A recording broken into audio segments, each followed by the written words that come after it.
بسم الله الرحمن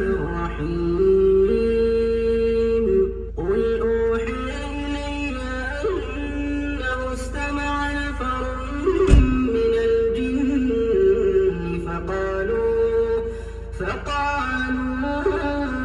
إنا سمعنا قرآنا عجبا يهدي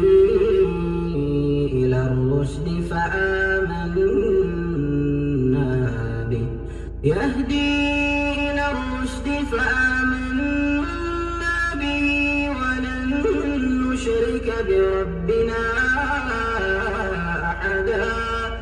وأنه تعالى جد ربنا ما اتخذ صاحبة ولا ولدا وأنه كان يقول سفيهنا على الله شططا وأنا ظننا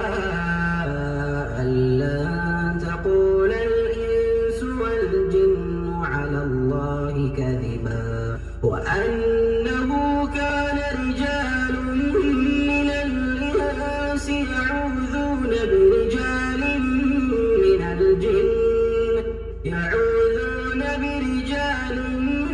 من الجن فزادوهم رهقا وأنهم ظنوا كما ظننتم أن لن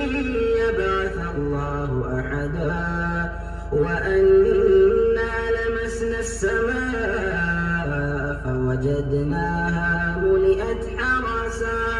فوجدناها ملئت حرسا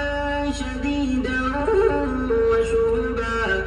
وأنا كنا نقعد منها مقاعد للسمع فمن يستمع الآن يجد له شهابا رصدا وأنا لا ندري أشر أريد بمن في الأرض أم أراد بهم ربهم رشدا وأنا منا الصالحون ومنا دون ذلك كنا طرائق قددا وأنا ظننا أن لن نعجز الله في الأرض ولن نعجزه هربا وأنا لما سمعنا الهدى آمنا به فمن يؤمن بربه فلا يخاف بخسا ولا رهقا وأنا منا المسلمون ومنا القاسطون فمن أسلم فأولئك تحروا رشدا